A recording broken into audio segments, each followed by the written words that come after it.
So the way scorekeeping would work is a moderator is going to say something like, Team A won, interrupt. If he gets it correct, he gets 4 points. If he gets a correct answer and he gets the 4 points, then the next question that's read is a bonus question. That bonus question goes just to Team A. You can confer, and only the captain gives me an answer, okay? So I can't hear from anybody else except for the captain. They have 20 seconds to answer. Say they get that answer correct, they get 6 points for a total of 10 points, okay? So that's kind of how you keep track of the score. If they don't get it correct, they would get 0 points, and that would be a 4. And you will have erasers. Okay. We will have erasers. You don't have to use it. Like that. And so that's your basic scorekeeping. And you can do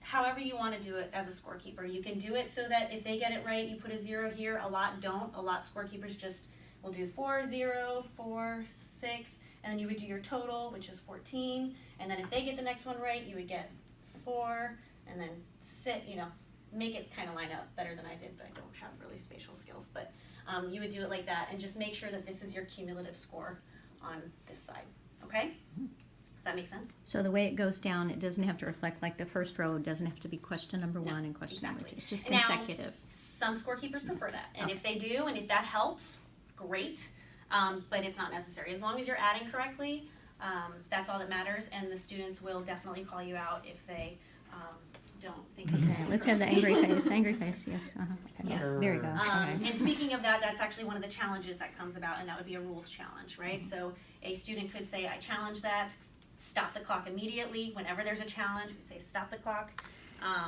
And then the student would say what their challenge is. The rules judges would talk. You can even talk with the scorekeeper and the timekeeper, whatever you want to do to confer, make a decision. If they don't like your decision, they can challenge you a second time, and then it goes out of the room to the Uber judges. Uber rules judges and Uber science judges, whatever their ruling is, that's final.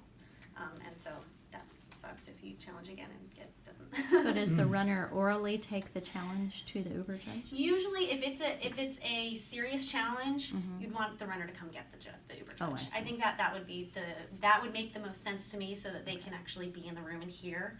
If it's a science challenge and the runner feels like they have a solid grasp of what the challenge is, and the science judge wants to go with them, great. I think it's up to each room's discretion what the particular challenge is and what they think